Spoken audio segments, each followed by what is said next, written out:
Hi, this is Brendan Davis from Bedrock Games and the Bedrock blog, and I'm doing a Q&A.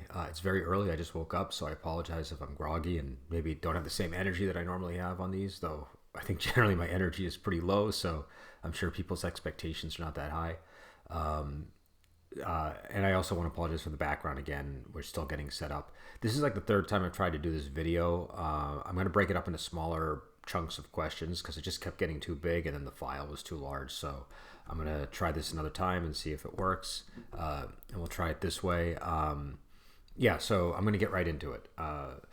So the first question, and I've already lost my questions, is and I apologize for looking at the questions, but I'm not going to remember these. And these are paraphrasing. So people submitted them online. Some of them are questions from product comments, and I just paraphrased them, except for a couple if I thought they were particularly well phrased. Well, the first is, when do you anticipate a print release for Sons of Lady 87? That's out. It's in print. People sometimes get confused because we do not put our print books on Drive-Thru RPG. Our print books are all done through Studio 2, and then they go into distribution. So they're on various online sales platforms. They're in some stores, things like that. So just go online and look for it, and you'll find it. Never assume that because one of our books is only PDF on Drive-Thru that it isn't available in print. Some of them are just PDFs, but we never put anything in print on Drive-Thru. Our print is all handled elsewhere. And you can always go to our website, and there's always a link to the PDF and the print. So most of our books are print books, especially all of our main games like Ogre Gate and all that stuff. The only stuff that isn't are things like individual supplements, sometimes like Tournament of Dalu, but even then most of the Ogre Gate supplements are in print. This one, what is your favorite RPG that you don't write, and why is it Mithras? I'm sorry to disappoint. I know who this person is. I know them from a forum, but I'm sorry to disappoint you. It isn't Mithras. There's nothing against Mithras or basic roleplay. I grew up playing Cthulhu. Like, Cthulhu was always our off game. If we weren't, like, we would have games that we would do for main campaigns, but Cthulhu was always just something we did that sporadically between campaigns, or just on a whim when we wanted to do something horror. So I've always enjoyed that system. In terms of Mithras, I have the book. I'm not as familiar with it. It looks very good. I don't have any objection to it. These days, I don't. Again, I have to mostly run and play my own games, which makes it harder to run and play other people's games. I do get opportunities to. And obviously, before I did this, I had games that I was playing nothing but other people's games. I would say I don't have a favorite, though. If somebody wants to know what my favorite RPG is, I'm not a one RPG system type of person. I'm usually in groups where we rotate games. Even going back to when I was playing in high school, and it was mostly D&D, we were still rotating games. There were still guys bringing in things like RuneQuest. There were still guys bringing in MERP. There were still guys bringing in, Torg or GURPS, or any of these other systems. So I've always had systems that have really landed well with me, that I like, but I wouldn't say that there's one that's my favorite. And so, just to give a few examples of ones that have been influential or that I really like. In terms of setting, my favorite setting is Ravenloft. So I do have a favorite setting, but I wouldn't extend that to the system. I like AD&D 2E. I like AD&D 1E. They're not my favorite systems, though. But for settings, I can completely say, yeah, I have a favorite setting.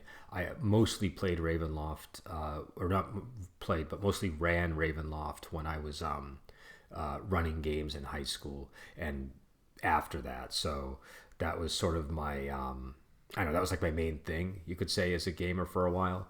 And but again, we were always mixing in other systems, and I was never as enamored with the system as I was with the setting. Though I do think the system matters in terms of how that setting plays, because obviously there have been different versions of it, and I think they all feel very different. In terms of other games I loved Torg. As a player, Torg was one of my favorite games. I really loved the Orosh setting. mangling the pronunciation. It's a hard word to say, but I really loved it. I never ran it as a GM, so I don't have as much knowledge of the inner workings of what you need to do to run that game. I do have the box set, and again, I had exposure to it as a player, and I really liked it. Another game that really impressed me, and this is less to do with the mechanics, but more to do with the concept, was the game Godlike. I remember, and I've only played it a couple of times, but I remember when we played that at a game store, and that one really landed with me. And I don't know, I just kind of opened my eyes to what games could do. It really got me to think outside the box, and also it aligned with some things that interested me in terms of history at the time. A game that's really influential in my design, but sadly one that I just don't get the opportunity to play that much, is Hong Kong action theater. I think this probably had the biggest influence on Wandering Heroes of Ogregate. It definitely had an influence on me outside of gaming too, because both the first edition and the second edition, I believe, come with fairly extensive movie lists and descriptions of like films to seek out in the genres. And the first edition was like my Bible when I would go to the video store. So back in the day, your way to watch these kinds of movies was like on Saturday they would play them. You might see them at night to certain channels, that kind of thing, or you'd go to the video store and rent them, and later you'd be able to buy them on DVD or video. But it's not like it is today, where you can look up any movie and find it, and if there's like 100 movies in a genre, you can watch them all. It was a lot harder, and so I would take that list, not always literally. Sometimes I just go with the intent of like, oh, I want to see Bride with White Hair, and I'd go and try to find it, and once in a while the movie would wash up in Blockbuster or wherever you were, and you'd be able to see it. So that was a very significant game, just in terms of shaping my media consumption, but also in terms, again, of showing me like what a game can do. I thought the concept was very interesting. The problem is the concept is a very hard sell for a lot of gamers, and I understand why. You're not playing a character in that game. You're playing an actor who's taking on the roles in all of these movies, which are the adventures. I really like that because I like Hong Kong action movies, and so the idea of being able to be Bruce Lee, especially if you have an interest in all the stuff that's going on around the movies and not just the movies themselves, is intriguing and fun. And I know, I just thought it was a really brilliant concept. And obviously you can play that game you can drop that concept and play it more straightforward. But that one was a very hard sell. And even to this day, like every once in a while, I threaten my players with a Hong Kong action theater campaign, and it's tough to get it to materialize. But I think it's it's one of the most interesting RPG books.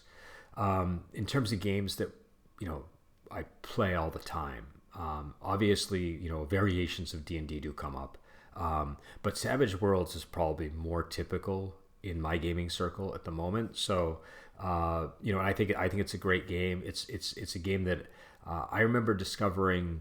I want to say like around the mid 2000s. I saw there was a pirate version of the game, I think called Pirates of the Spanish Main, and I loved the way that it did the different dice. I thought that was really clever and fun. For some people, that seems to be what draws them to the system. For other people, it seems to be what turns them away from the system. A couple of other things that also cause your interest or disinterest to pivot on. But I really like Savage Worlds. I think it's a great game. I think it works for so many different kinds of settings. Obviously, it has a certain feel, so there are some games you wouldn't want to use it for. It's not something that's great for everything in the world, but it's great for like 90% of what most campaigns seem to be geared towards. So I think it's a wonderful system. It's fairly simple. It's not so simple that it falls apart. And I don't know, I've also been fortunate that we have a guy in our group who runs Savage Worlds pretty regularly, and it just gives me a lot of opportunities to play that game. I'd like to play it more, quite frankly. Another game that, again, I don't play that much, but I've had more exposure to it in the past couple of years and more chance to run it, is Hillfolk. And again, it's an unusual game. It's not something that I would say reflects my typical GMing style or the typical thing that we tend to run in my groups, but I find it deeply immersive. I really enjoy playing around with the core mechanics of it. I recently, not recently, maybe like a year ago or so, but I ran a game where we took Hillfolk and we used that for like the dramatic scenes. Then we used one of my own games for the procedural scenes, and it worked great, because what I realized about Hillfolk is for the procedural stuff you could almost use any system. And I mean, it does take some work to make that happen, but it's fairly easy to just put in any system. So Mithras, if you like Mithras, you could use Mithras for dealing with procedural scenes, which are the scenes where you're dealing with combat or getting a MacGuffin or whatever, versus the dramatic scenes where you use the Hillfolk system for dealing with dialogue and stuff like that. I really like that game. I also really like Robin Law's Esoterrorist, which is, I think, what Gumshoe is based on. But in particular, I just really like Esoterrorist. I found the way that book was written, how simple it was in terms of how it approached monsters and stuff like that, and how well it would work for, say, like an Exorcist type campaign. It really inspired me. It actually, I know Adam from the RPG Pub. It led me to seek his instruction, because he's very big into Robin Law's material, and he kind of helped me figure out how to run that system, and I was able to run a small campaign based on a series of murders that were inspired by Iron Maiden album covers, and I thought it was a lot of fun. But more than anything, it was the writing style and the concept. Not so much the investigation stuff, but the stuff around. You don't have to have like this robust bestiary, that sometimes less is more, and it gives you a greater ability to emulate the sort of things that you would see in a movie or read in a book. So I just loved how stripped down he was in certain areas where you weren't expecting a game to be stripped down, and it made monsters very easy to run, not a grind. Yeah, I'm sure I'm forgetting games. I know that there's a lot of other games that are that I've played over the years, and I would say I don't know if I mentioned this, but in case I didn't, definitely Ravenloft is my favorite setting. I do have a favorite setting. All right, so is there a third-party license for Strange Tales of Songling or your other games, so a third party could release adventures? There isn't. I'm not opposed to that. I think it would benefit me if people did do that, because obviously there'd be more people playing network games, and we don't really have the advantage that like an OSR game has, where everybody knows D20, and so you kind of have an easy in for getting people. It would be great if there was something like that, or something more like with Savage Worlds, where there's at least a strong community of dedicated fans. If anybody wants to do that, they're free to come to me, and we can see if we can work something out. I was tempted many times to do some kind of third party license, but I'm just not knowledgeable enough about law and stuff like that where I would feel comfortable doing it. I know that there's a lot of boilerplate stuff, but I'm very cagey, as people who know me can vouch, and I'm always imagining the worst case scenario. So I would be very worried about like accidentally putting things into the public domain I didn't intend to put into the public domain, or accidentally, ruining my own company somehow through some, phrasing that's in the license. So I just don't know enough about the legal part of it.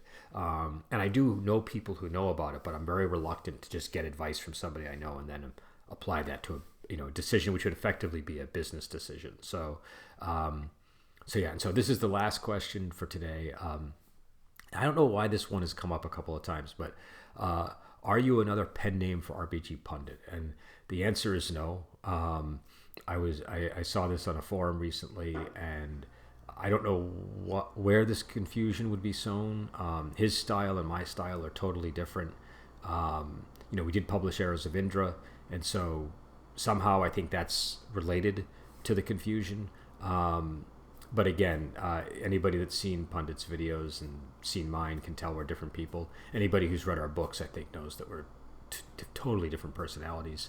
I think both of us were a little bit amused by this, but also I did want to clarify, Pundit actually has a number of publishers he's worked with, and we've published Arrows of Indra, but we haven't published another Pundit book. We weren't averse to publishing another book, but we don't work with designers anymore. I just make most of the games myself. So there's just, again, like the last time I think that we had another person make a game was Arrows of Indra or something around that time, largely because of budget issues. I just can't afford to hire writers, and it's also something where we have a very our production schedule is 2 years per book, and so that doesn't really leave me a lot of space to do like anything outside the immediate projects that I have to do. So again, I don't know where this idea came from, but this no, this is just not true. I don't know if the person was joking or not, but they seemed serious. So I thought I'd clarify, if only so there's no, so people aren't getting credited for writing the wrong books or whatever. I think, I think, yeah, I don't know. I just thought that was sort of an odd thing for somebody to think. There are people out there I could see them confusing me with other people if like my style is similar, but Pundit has a very specific style of writing that's that I would say is a lot more focused than mine. I don't think I've been accused of being a very focused writer. So anyways, yeah, I'll let everybody go. Again, check out our games. If you like any of our games, definitely write reviews, spread the word. I'm always open to feedback, so you can always go to the Bedrock blog and you can send a comment my way if you have criticism or if you have praise or whatever. And also go onto the Bedrock blog and check out our Discord channel. We have a Discord. It's still kind of young. We haven't really built it up yet, but I'd like to get more and more people in there. So definitely come join the Discord and participate in conversation. And until next time, I'll talk to you later.